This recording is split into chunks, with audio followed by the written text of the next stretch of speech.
I think this is probably my 5th cooking class now, since we've all been staying at home.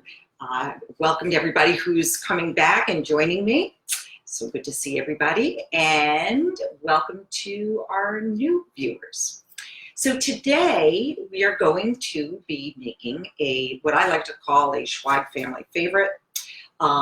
Truthfully, it came about because I was looking for a way to use up vegetables that I had in my vegetable drawer, and I had some chicken. Some of the best ways you get recipes, right? Necessity. Today we're going to go through that recipe, and what's great about this recipe is you can vary it depending on the ingredients that you have. And I'll go through and I'll kind of show you the ingredients that I normally use for this recipe, but I'll also give suggestions on other things you can use. I welcome you to offer what you might have in your refrigerator right now and ask whether that might be a good substitution or addition to the dish. So while I'm cooking here, if you want to look through your vegetable drawer and see what you've got there, let me know. I look forward to hearing from you. And I wanted to just say hi to Debbie. Thanks so much for joining me again. How fun. All right. So the other wonderful thing about this dish is it's a one-pot meal. So we're going to get our protein, which is chicken, and we are going to get our vegetables, which have lots of powerful antioxidants, polyphenols.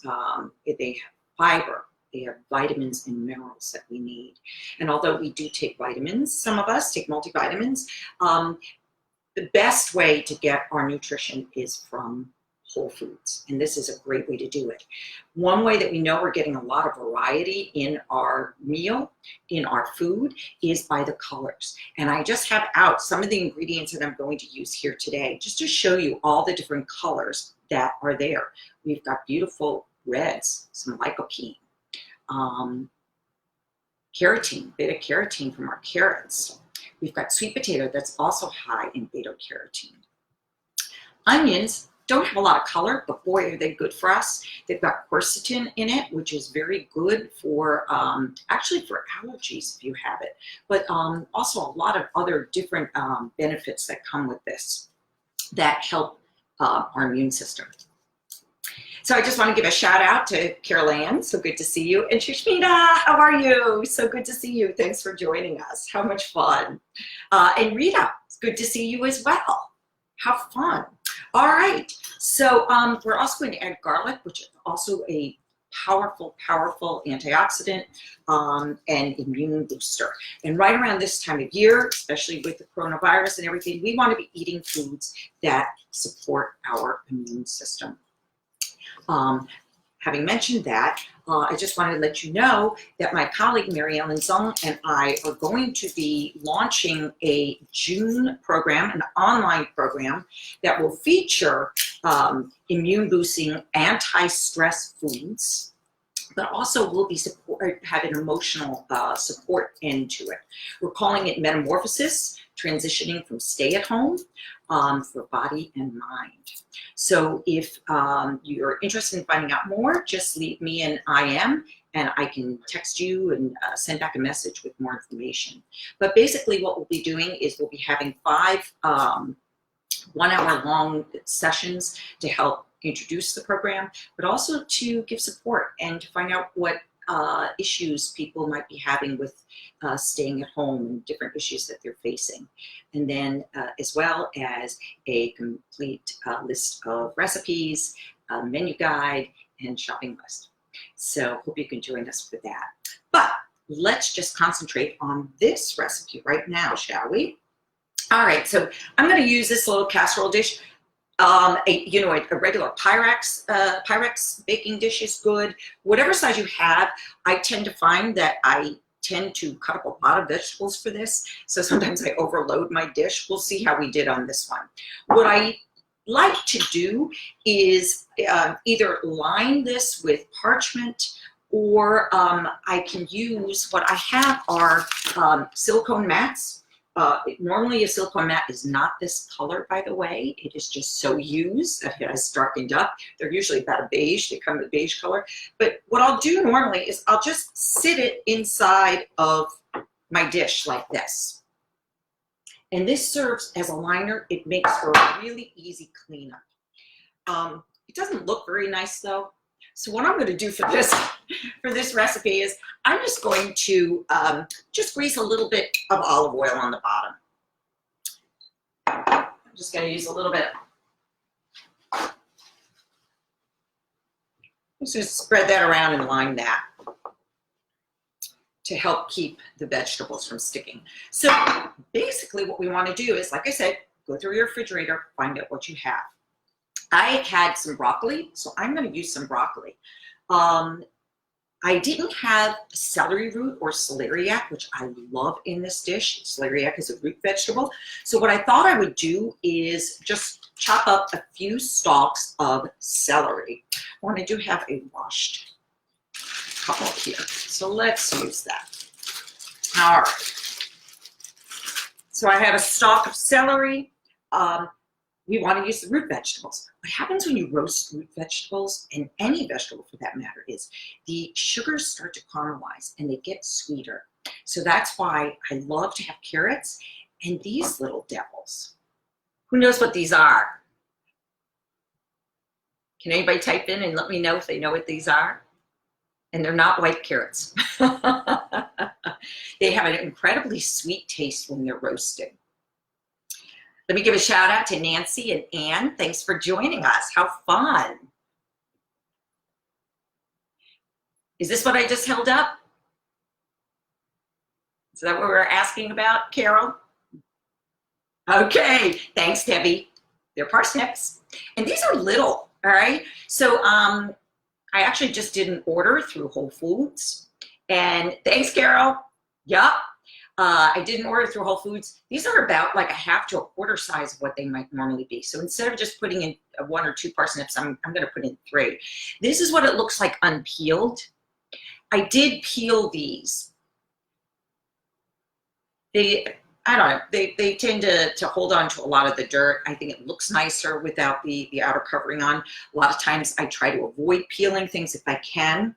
I did peel one of my carrots, but it's organic. So I'm actually going to go with just, what I do is I scrub these down. This one's already scrubbed. And I use them just like this, just to show you that you can do it either way. Okay, so what I'm going to do is I am just going to start chopping these babies up. You know what? We're going to hold on to the broccoli. Let's go with the root vegetables first. Now, all of these ends that I have are going to go into my freezer because I keep them to make a vegetable stock afterwards. So I just put them to the side. Anything that isn't quite up to being put into the soup, for instance, the outer covering of an onion, which is papery. I don't like to put that into my broths because it turns them brown. So I'll put that into my compost pile. So, all right. What I like to do is to chop everything more or less in the same size so that they cook at the same rate. So I'm going to cut my onion, my carrot. I cut it in half first. So I have a semicircle, and they're about 1/2 inch thick. So I'm going to go with that. I'm going to chop up both onions. The bottom of the carrot, because it is narrower in diameter, I'm just going to chop normally. All right, I'm going to keep that end for my soup. I'm going to do the same thing here for my second carrot. This one's a little bit narrower. So as you can see, this was the top end. Here, let me just show you. All right, so I took it apart, and then what I did was I chopped this in half so that when I cut them, they're more or less going to be the same size. All right, there we go. Same thing with the parsnip. Going to keep that end. That makes that soup nice and sweet. Gives a lot of flavor. These really are underrated. I don't know why we don't cook with them more. How are we doing out there? Okay. Hey, Suze. How are you, Sue Strothman? Good to see you. Hello. How's it going? I think Siri just said, I think I said hello to her. That's Siri. All right. So, cutting up my second, see how tiny this one is? I'm not even going to bother cutting it down the middle. I'm just going to dice it like so, or slice it, I should say, like so. All right. Now, I'm just going to put everything into the greased pan as I go along.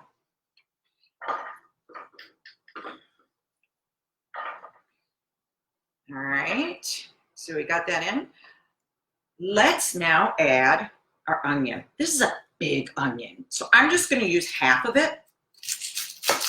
Again, we do not need to make small pieces. Here's the papery part I was talking about. That'll go into my compost bin over here on my left. But I keep the ends, even ends like this, I'll keep for my soup. All right, so what I'm going to do is I am going to, sounds like I'm unwrapping a present. It really is. A tasty present, right? I'm going to use half of this. We'll save this onion, other half of the onion for later. Now, I don't need to do a fine dice on this. So what I'm going to do, let's see if you can see, is I'm just going to cut it. I did it into 4 pieces like this. All right. I'm going to turn it perpendicular and give it 1, 2, hopefully it's a little slippery, 3, and I'm going to turn it sideways to get 4. So my pieces are more or less like so. All right, I'm just going to put that in with my carrots and parsnips now. All right, should we get that other parsnip? Sure, I like that, the flavor of that. Parsnip skin is also great for the soup, so we're going to save that. I'm not usually too particular about how neat that looks if it's just going into this dish because it's going to be all mixed in with everything else. But let's give that a chop. How many of you guys cook with parsnips? Are you familiar with them? Hey, Pete, good to see you. All right. So, my favorite thing to do with parsnips is roast them with cinnamon. Oh my goodness, it's almost like a dessert. I know it's hard to believe. If you haven't tried it, it's delicious. All right, next thing up is our sweet potato. I always try to put a nice, hearty root vegetable in this dish. I didn't have any butternut squash, but you could use butternut. I would use butternut squash maybe instead of the sweet potato because they're both very sweet. But things like turnips or rutabagas are great. And I mentioned before celeriac, which is celery root, adds a really nice flavor to the dish. It also, these now give it a nice hearty consistency. So what I like to do is I like to slice it down into, I would say about 1/2 inch to 3/4 inch bands. All right. And then what I'll do is I'll take 2 slices and turn them on their end like that. And just like the onion, I'll chop through one direction.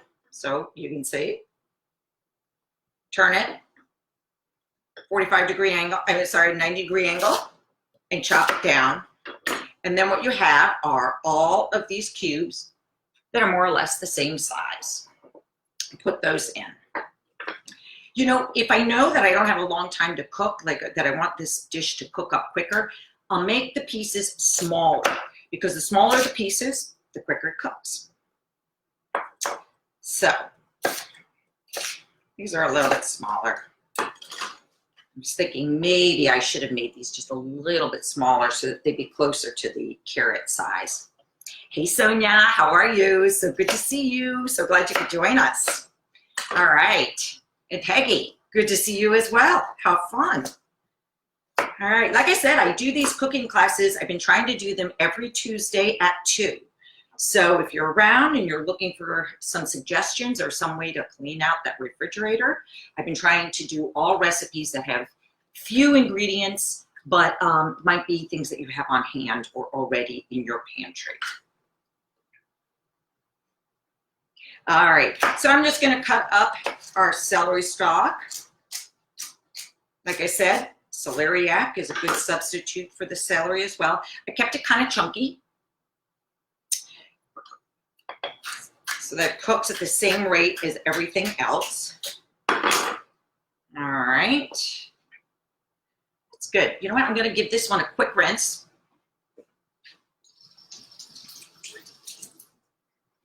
And throw it in as well, because it adds a really nice flavor to the dish.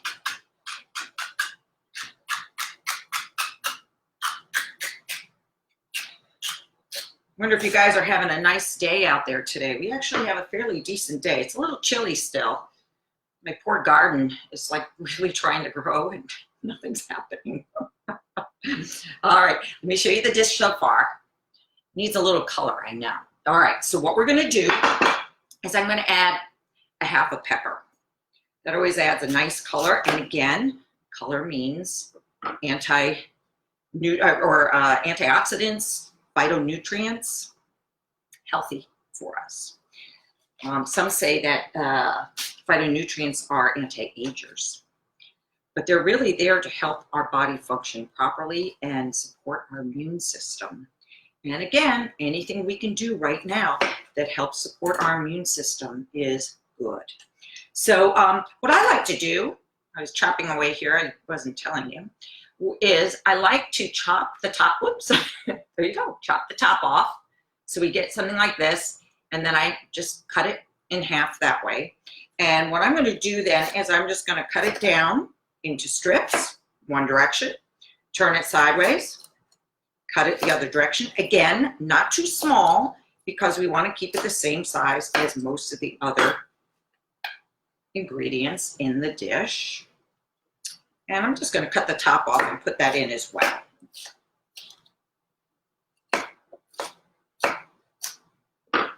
All right.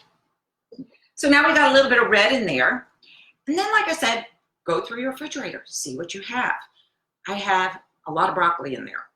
So I like to use the stems. I know some people are just, the floret people.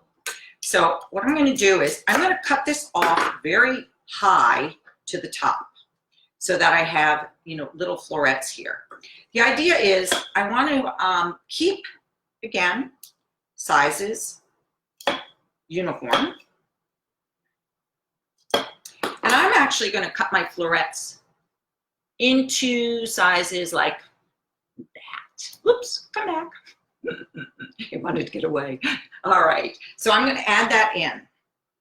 But what I also like to do, much to my husband's chagrin, who does not like the stems that much, I like to add in the stems. And I have found in this dish in particular that if I just cut them across this way, so that I get pieces like this. So the outside tends to be a little bit tougher, but this way you don't get a lot of outside and you get a lot more of the inside in each bite. And when you're cooking it in a dish like this, they do tend to cook up nicely. And I'm going to make them small so that they do cook up well. There you go. So I'm going to throw that in. Again, if I didn't use those, I would throw those into the freezer to make soup with, to make vegetable stock. I'm just going to cut this one down a little bit. All right.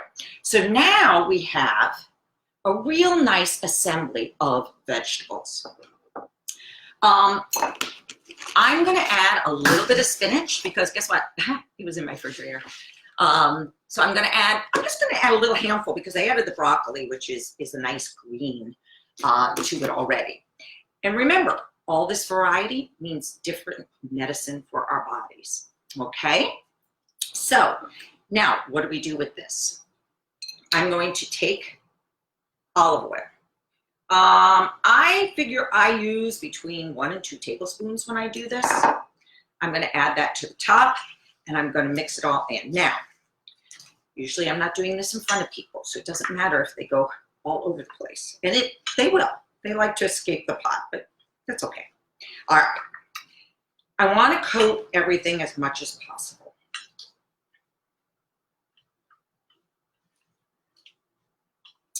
All right. There we go. Whoopsie, it escaped. Okay. Here we go. Let me just wipe off. Thank goodness for our aprons. All right, here we go. Nice and colorful. All right. What I like to do, and this is up to you. If you like Italian seasonings, use Italian seasonings. If you want to go Asian, put in Asian seasonings. What I love is cumin. And again, I am just going to dust this over. It's probably about a teaspoon or maybe, yeah, about a teaspoon. Maybe 2. Mix it in. All right. I might even add a little bit more to it. I also like to put a little bit of thyme with that. And I just found that I really like this combination of thyme and cumin. As I said, find what you like. You can add some basil. You can add oregano. Whatever it is that you kind of like. You know what's really good with chicken is tarragon. So maybe a little bit of tarragon in there would be good. Explore, you know, and experiment. That's what makes it fun. All right, let me grab the chicken.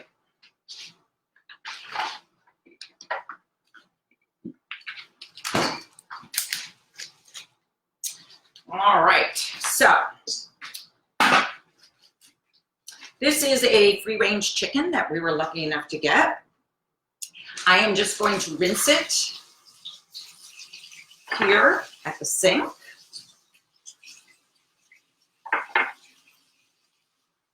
I thawed it out overnight. It was frozen. And again, you know, if you have chicken with bones in it, use bones. Whatever cut you have, use. These happen to be, 1 second. These happen to be chicken thighs with the bone in. So note, if you have chicken with bone in, it's going to take a little bit longer for the dish to cook. I usually find that 45 minutes, 55 minutes is sufficient for this dish to roast up beautifully. What I like about this dish too is even though it's a refrigerator cleaner, it looks really pretty and it's good enough to serve for company. I mean, it makes a nice presentation when it's all done. So what I did was I just put the skin side up. Now, you can use skinless as well.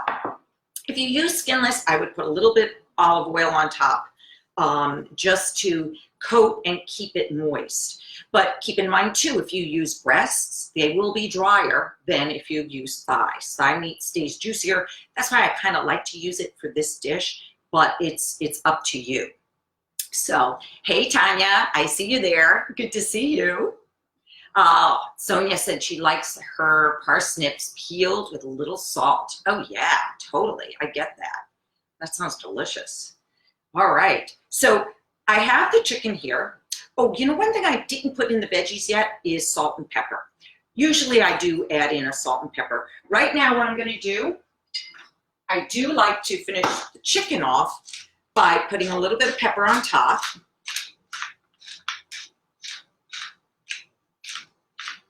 And I'm going to give an extra twist because I didn't put on the vegetables. I can mix it in later on, or you can even add in those seasonings later on if you'd like. I'm going to put like a little bit of salt on top. All right. And what I like to do, because it looks so nice, is add a little bit of that cumin on top. All right. Just sprinkle it over. So, you know, maybe like another ½ teaspoon there. And you know what? I might put a little bit more of that thyme on too. Adds a nice flavor and it looks so pretty. All right. Okay. All right. So there you have it. We now have our finished dish. I'm gonna go pop this in the oven. What I do is I cook it at about 400 degrees for 20 minutes. And what I will do is for 20 minutes, I will have a cover. Now, you can use one of these silicone mats. I love using them for this purpose. Saves me from using foil. Just put it on top like that for 20 minutes at 400 degrees. After that, take the cover off and let it cook for another 20 minutes. At that point, check and see. See whether the chicken is done, whether the vegetables are nice and soft the way you like them. Hey, Mary Ellen, how are you? Good to see you. Thanks for joining. And Sally too, thanks, what fun. So 20 minutes with the lid on, loosely. Now, you can also use foil, just loosely draped over. I don't like to do it tightly. You don't have to do it tightly. I just put it loosely over. What happens is after the 20 minutes, you take the foil off or the silicone mat, and you'll see it's cooked through, but it stayed nice and moist. When you take the lid off, that's when it starts to brown. So it gives you a nice presentation. So I'm gonna go put this over in the oven, and what a surprise, I have one already done. So we'll get to see what it looks like, okay? Hold on.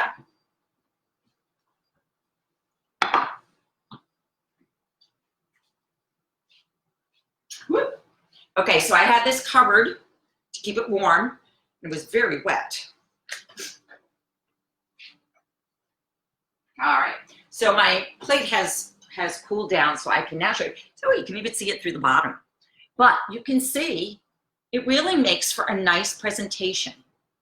The skin has crisped up a bit, and the vegetables are nice. I like them on the, I don't like them crunchy when I roast them. If you like them crunchy, you know, don't put the lid on as long. You can leave the light, you know, foil or silicone top off for a little bit longer. But let's take a look. All right. Again, real easy to serve, which is very key. So you can eat it quickly, right? But I just want to show you. All right. So here we have a chicken breast. A chicken thigh. And accompanied with our veggies around the side. Now, I didn't have the parsnips in this one, but I did have the broccoli, and I put some of the spinach in as well. Now, what I would like to do with this when I serve it is put a little bit of, or have a little side salad with it, just to increase the number of veggies that you're eating with it. Just let's see how we did. I find that timing is very good. Yeah, this is good. Oh, it's perfect. Nice and juicy. I'm gonna just turn it around so you can see. It's really nice and juicy. Yes, having the skin on it does keep it a little bit juicy. I do tend to eat with the skin on. And I'm gonna take a taste.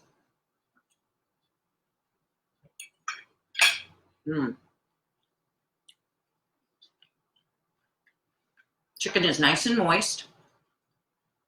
If you like moist chicken, stick with the thighs. Have the skin on. Well, that's good. Guess what we're having for dinner tonight? That is it. And again, did anybody think of any other different vegetables that maybe they might have in their refrigerator that they were wondering if you could put it in? I'm trying to think what I might have forgotten. Maybe green beans are a good one. Any kind of squash that you have. You could do acorn squash. Spaghetti squash wouldn't work because it would fall apart. Although you could bake a spaghetti squash on the side and serve this on top of it if you wanted to. That would work out well. But again, as many colors, as much variety as you can find. It's good. Definitely the onion. Oh, I forgot the garlic. How could I do that? The Italian side of me is kicking me right now.